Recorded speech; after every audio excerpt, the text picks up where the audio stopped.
মোরগ পোলাও রান্না করতে কি কি ইনগ্রেডিয়েন্টস লাগবে আপনাদেরকে একটু দেখাই। এখানে আমি নিয়েছি স্টার এনিস, জায়ফল, জয়ত্রী, বড় কালো এলাচ। যারা চিনেন না তারা চিনে রাখেন, এই ধরনের বড় বড় এলাচগুলোকে বড় কালো এলাচ বলে। সবুজ রঙের ছোট এলাচ, লং, দারচিনি, সাদা গোলমরিচ, কালো গোলমরিচ সব আমি নিয়েছি। এখানে মেজারমেন্ট চামচে টেবিল চামচ 1 চামচ করে। আর যেটা মেজারমেন্ট চামচ বলছি আপনাদের কাছে না থাকলে আপনারা 4 চামচ ব্যবহার করতে পারেন। এখানে নিয়েছি পোস্তার দানা। পোস্তার দানা সম্পর্কে একটা কথা আছে, পোস্তার দানা ব্যবহার করার আগে 10 থেকে 15 মিনিট ভিজিয়ে রাখতে হবে। যারা পাটায় পিষবেন তারপরে ছেঁকে নিয়ে পিষতে হবে। আর যারা গ্রাইন্ডার করবেন তারা অবশ্যই পোস্তার দানাকে আধা ঘন্টা থেকে 1 ঘন্টা ভিজিয়ে রাখতে হবে। তারপরে ছাঁকনিতে ছেঁকে পেস্ট করতে হবে, না হলে পোস্তার দানা পেস্ট হবে না। আর এখানে নিয়েছি জিরা। এটা আমরা যে ব্যবহার করি নর্মাল জিরা, সেটা নিলে হবে। এটা আমি টেবিল চামচে 2 চামচ নিয়েছি। আমি একটু বেশি করে মশলা বানিয়ে রেখে দিই, কারণ সব সময় তো মশলা বানানো যায় না। তো এখানে আপনারা চাইলে এই জিরার পাশাপাশি শাহি জিরাও নিতে পারেন, তবে আমার কাছে শাহি জিরা নেই, সেজন্য আমি স্কিপ করে দিয়েছি। শাহি জিরা স্কিপ করলেও কোনো সমস্যা হবে না। তো এখানে সব কিছু একটু টেলে নিতে হবে। চলে আসলাম আমার কিচেনে। যারা নতুন রাঁধুনি এবং ব্যাচেলার ভাই বোনরা আছেন, ওনাদেরকে শেখানোর জন্য আমি স্টেপ বাই স্টেপ আপনাদের সাথে শেয়ার করি। তো আপনারা স্কিপ না করে প্রতিটা স্টেপ খেয়াল করবেন। যা যা নিয়েছি সব মশলাগুলো একের পর এক তাওয়াতে ঢেলে দিচ্ছি। এভাবে সব দিয়ে, চুলা কিন্তু আমার মিডিয়াম আঁচে আছে। তারপরে আস্তে আস্তে করে টেলে নিতে হবে। এমনভাবে টালবেন যাতে এটা পুড়ে না যায় এবং সম্পূর্ণ গুঁড়ো হওয়ার মতো করে মচমচে হয়। অনবরত নাড়তে থাকবেন, না হলে কিন্তু পুড়ে যাবে। যদি পুড়ে যায় তাহলে কিন্তু মশলা একদম তিতা হয়ে যাবে। তখন বলবেন শাম্মী আপু কী ধরনের রান্না দেখিয়েছে, সব মশলা দেওয়ার পরে মোরগ পোলাও তো তিতা হয়ে গেল। কিন্তু এখানে আমার কোনো দোষ নেই। মশলা এমনভাবে টালতে হবে, হালকা হাতে চুলা ছোট করে দিয়ে মিডিয়াম আঁচে রাখেন, অথবা চুলা ছোট রাখেন, না পারলে ধীরে ধীরে টালতে হবে যতক্ষণ না মুচমুচে না হয়, একটা সুঘ্রাণ বের না হচ্ছে, ঠিক ততক্ষণ হাতটা চালাতেই থাকুন। হাত কিন্তু বন্ধ করা যাবে না। চুলা ছোট করে দিয়ে অনবরতভাবে হাত চালাতে হবে 10 থেকে 15 মিনিট। চুলা ছোট করলে 10 থেকে 15 মিনিট লাগবে। আর চুলা বড় করে দিলে আপনারা যদি না পারেন, সেজন্য আমি ছোট চুলা করে রেখে আপনাদেরকে দেখাচ্ছি। এভাবে 10 থেকে 15 মিনিটের মধ্যে এই মশলাটা একদম মচমচে হয়ে যাবে, সুঘ্রাণ বের হবে। আমারটা অলরেডি মচমচে হয়ে গেছে, খুবই সুঘ্রাণ বেরোচ্ছে। সেজন্য আমি এখন চুলাটা বন্ধ করে দিব। ঠান্ডা হওয়ার পরে এটা সুন্দরভাবে গুঁড়ো করা যায়। আর পাটায় পিষতে চাইলে অবশ্যই গুঁড়ো করে পিষবেন, পানি দিবেন না। বাদামকে এরকম মাইক্রোওয়েভ করে নিয়ে আসতে হবে, অথবা ফুটন্ত গরম পানিতে। এই যে দেখুন, এভাবে নিয়ে আসলে তারপর এভাবে করে এভাবে চামড়াটা সহজে উঠে যায়। এইভাবে করে চামড়াটা ছাড়িয়ে দিতে পারছি। আরও কিছু ইনগ্রেডিয়েন্টস নিয়েছি। এখানে পোস্তের দানাটা পানিতে ভিজিয়ে রেখেছি। তেল নিয়েছি 1 কাপ, এরকম 2 কাপ তেল নিতে হবে। ঘি নেবেন, আপনারা যে কোনো একটা ঘি নিলেই হবে। আর ঘির বদলে বাটার আর তেল মিক্স করে ইউজ করতে পারেন। তারপর নিয়েছি 2টা পেঁয়াজ। পেঁয়াজের একটা বেরেস্তা হবে, আর একটা মুরগি রান্নার জন্য দিতে হবে। আরও একটা পেঁয়াজ লাগবে, যেটা পোলাও রান্না করার সময় দিতে হবে। তারপরে কয়েকটা কাঁচামরিচ, এখানে কাজু বাদাম নিয়েছি, কিশমিশ, চিনি নিয়েছি। আর একটা লাগবে মশলার মধ্যে, সেটা হচ্ছে ধনিয়ার গুঁড়ো। আপনারা যদি গোটা ধনিয়া দেন তাহলে ধনিয়ার গুঁড়ো দরকার হয় না। ভাজা মশলাগুলা টেলে নিয়েছেন। ঠান্ডা হয়ে গেলে তারপরে এভাবে গুঁড়ো করে নিতে হবে। ঠান্ডা ছাড়া কিন্তু এরকম মিহি গুঁড়োটা হবে না, একটু দানা দানা থেকে যাবে। তো মিহি গুঁড়ো করে নিয়ে এরকম এয়ারটাইট জারে রেখে দিলে 1 থেকে 2 মাস ব্যবহার করতে পারবেন। মোরগ পোলাও রান্না করার জন্য কাশ্মীরি লাল মরিচের গুঁড়ো আর লবণ দিয়ে ম্যারিনেট করে রেখেছি। একটু জর্দার রঙও দিলাম। তারপরে যদি জর্দার রঙটা স্কিপ করতে চান অবশ্যই স্কিপ করতে পারবেন। সেই জায়গায় একটু করে হলুদের গুঁড়ো, একটু করে মরিচের গুঁড়ো, লবণ দিয়ে ম্যারিনেট করে রেখে দিবেন 10 থেকে 15 মিনিট। যদি হাতে সময় থাকে তাহলে আধা ঘন্টা রাখা যায়। আর ম্যারিনেট না করেও ডাইরেক্টলি ফ্রাই করে নেওয়া যায়। তেল ঘি এর মিশ্রণে তার সাথে দিতে হবে বেরেস্তা বাটা। আমি এখানে বেরেস্তা বাটা নিয়েছি। একটা পুরা পেঁয়াজকে বেরেস্তা করে আমি থেকে পেস্ট করে সেটা ঢেলে দিব। তারপর এখানে আছে বাদাম বাটা, বাদাম দুটোকে দেখিয়েছিলাম আপনাদেরকে, ইনগ্রেডিয়েন্টস সবগুলো দিয়েছি। এই যে বাদাম বাটা, আর দেখুন পোস্ত দানা বাটা বলেছিলাম না, পোস্ত দানা যদি আধা ঘন্টা ভিজিয়ে রেখে বাটা হয়, ব্লেন্ডার করা হয় অথবা বাটাতেও পিষা হয়, তাহলে কিন্তু একেবারে দানাদার থাকে না।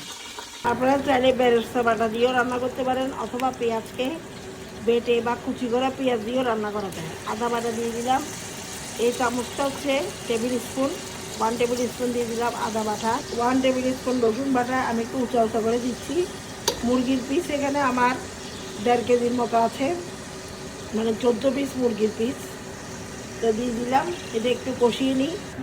তেজপাতা দিয়ে দিলাম, কাজু বাদাম আর অ্যালমন্ড, এই 2 ধরনের বাদাম দিয়েছি, আপনারা যে কোনো 2 ধরনের বাদাম দেবেন। আধা ঘন্টা দেখেছেন ভিজিয়ে পোস্ত দানাকে পেস্ট করেছি ব্লেন্ডারে, একদম একটু দানা নাই। এভাবে আধা ঘন্টা ভিজিয়ে পেস্ট করলে একদম দানা থাকবে না। বাস এগুলো দিয়ে ভালো মতো কষিয়ে নিতে হবে। গুঁড়ো মশলার মধ্যে শুধু আসবে ধনিয়ার গুঁড়া, তাও আবার 4 চামচের শুধু 2 চামচ, এটা গুঁড়ো মশলা, আর কোনো ধরনের মশলা দেওয়ার দরকার নেই। এখন এতটুকু কষতে দিই, তাহলে একটা ঢাকনা দিয়ে 5 মিনিট পর আবার আসছি। 6 টেবিল স্পুন, এটা হচ্ছে মেজারমেন্ট চামচের টেবিল স্পুন বলে, আর আপনারা ঘরে চামচ ব্যবহার করলে 4 চামচ ব্যবহার করবেন। আমি ঘরে বানানো সেই মশলাটা 3 টেবিল স্পুন দিলাম, অনেক সুগ্রাম যেহেতু ঘরে বানানো মশলা। স্বাদ মতো লবণ দিয়ে দিচ্ছি। এখন 5 মিনিট চুলাটা মিডিয়াম আছে আমার, মিডিয়াম আছে রেখে ঢাকনাটা দিয়ে দিব। তারপরে তেল ভেসে উঠলে মুরগিটা ঢেলে দিব। প্রথমে 5 মিনিট কষিয়েছিলাম, তারপরে দ্বিতীয়বার আরও 15 মিনিট কষানোর পরে দেখুন কী সুন্দর তেল ঘি দুটোটাই ভেসে উঠেছে, অনেক সুঘ্রাণ বেরোচ্ছে। এখন সেই মুরগির মাংসগুলো সব ঢেলে দিব। মুরগির মাংস সব ঢেলে দিয়ে ভালো করে নেড়ে চেড়ে নেবেন, যাতে প্রত্যেকটা মাংসের গায়ে এই মশলাটা পরিপূর্ণ লেগে যায়। চুলা একদম ছোট করে আমি রান্না করেছি, সেজন্য মুরগির মধ্যে পানি দেওয়া লাগেনি। যতটুকু মশলা দিয়েছিলাম, মানে বাদাম পেশা পোস্ত দানা সব কিছুর ভিতরে মুরগিটা সিদ্ধ হয়ে গেছে। পুরোপুরি সিদ্ধ করার দরকার নাই। যখন মুরগি ঠিক 80% অথবা 75% সিদ্ধ হবে, ঠিক তখনই চুলার থেকে নামিয়ে নিতে হবে। নামানোর আগে এখানে চিনি দিচ্ছি আমি 1 টিস্পুন, কারণ মোরগ পোলাও একটু মিষ্টি মিষ্টি না হলে ভালো লাগে না। এই সময় কাঁচামরিচে দিতে হবে, কয়েকটা ফালি করে দিয়ে দিলাম। আপনারা যদি আরও বেশি কাঁচামরিচ খান, ঝাল খান, আরও বেশি ঝাল দিবেন। তা আমরা এত বেশি ঝাল খাই না, সেজন্য একটু কয়েকটা দিলাম কাঁচামরিচ। আর পোলাও রান্না করার সময় আবার দেবো কাঁচামরিচ। দিয়ে দিয়েছি 2 টেবিল স্পুন। পেঁয়াজের কালার একটু চেঞ্জ হয়ে আসছে, ঠিক এই সময় দিয়ে দিব লং, এলাচ, দারচিনি দুটো করে, বেশি দেওয়ার দরকার নাই, কারণ অলরেডি মোরগ পোলাও মশলার মধ্যে সব কিছু বাটা, মানে গুঁড়ো করা মশলা আছে। আস্তে আস্তে এখন বাদামি আকার ধারণ করছে। পোলাও চাল সম্পূর্ণরূপে ভাজা হয়েছে কিনা আপনি কীভাবে বুঝবেন? যারা নতুন রাঁধুনি ব্যাচেলার ভাই বোনরা, তো আপনারা বুঝবেন যখন পোলাও চাল 5 থেকে 10 মিনিট খেয়ে তেলের উপর নাড়াচাড়া করবেন, তখন দেখবেন নিচের দিকের কয়েকটা চাল আপনার পাতিলের গা ছেড়ে উপরের দিকে উঠে আসতে চাইছে।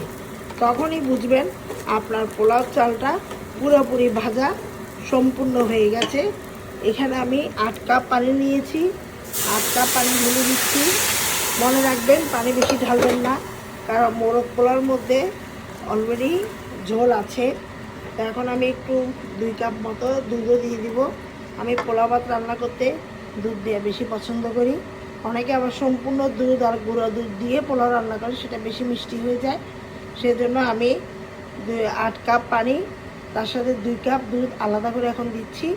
দেওয়ার পরে এটা চুলাটা কিন্তু বড় আছে, যখন এটা ফুটে উঠবে ঠিক তখনই পানি একটু কমে গেলেই কিন্তু ঢাকনা দিবেন। কোনো দিনও পানি বেশি থাকা অবস্থায় দুধ পানির মিশ্রণে অথবা শুধু পানি দিলেও ঢাকনার সাথে সাথে দিবেন না, তাহলে পোলাও ভাত ঝরঝরে হবে না। চুলা কিন্তু এখনও বড় আছে। যখন দুধ আর পানির মিশ্রণটা ধীরে ধীরে শুকিয়ে আসতে থাকবে, ঠিক তখনই মাখা মাখা করে রান্না করা মুরগির মাংসটা এক পিস করে সুন্দর করে ঢেলে গোলাপ জল এবং আলু বোখারা দিয়ে চুলাটা ছোটো করে ঢাকনা দিয়ে রেখে দিবেন দমে 10 থেকে 15 মিনিটের জন্য। মাখা মাখা রান্না করা মুরগির মাংসটা আর এটা হচ্ছে পোলাও ভাত। এখান থেকে এক পিস করে নিয়ে ধীরে ধীরে পোলাও ভাতের সাথে মিশিয়ে দিব। তারপর ঢাকনা দিয়ে চুলা একেবারে ছোট করে 15 থেকে 20 মিনিট দমে রেখে দিবেন। তারপরে করবেন পরিবেশন। যখন পরিবেশন করব আপনাদেরকে আবার দেখাবো, ততক্ষণ আপনারা সবাই অপেক্ষায় থাকুন। মুরগির মাংস দেওয়ার পরে উল্টিয়ে পাল্টিয়ে সুন্দর করে দমে রেখে দিয়েছি। চুলা একদম ছোট করে, ডেকচির নিচে একটা তাওয়া থাকলে আপনারা তাওয়া দিবেন। আমার কাছে আছে, তারপরে আমি দিচ্ছি না, আমার চুলাটা একেবারে ছোট করে রেখেছি। এক্ষেত্রে এই জায়গায় আপনারা কাঁচামরিচ দিতে পারেন, আলু বোখারা, গোলাপ জল, কিশমিশ, বাদাম আরেক চামচ বানানো সেই মশলাটাও দিতে পারেন। আমি আর মশলা দিচ্ছি না, আমার এতটুকু খুবই ভালো হয়েছে। বাদাম, কিশমিশ, আলু বোখারা, গোলাপ জল সব দিয়ে ঢেকে দিব। এখন দমে রাখবো আরও 10 থেকে 15 মিনিট, তারপরে করবেন পরিবেশন।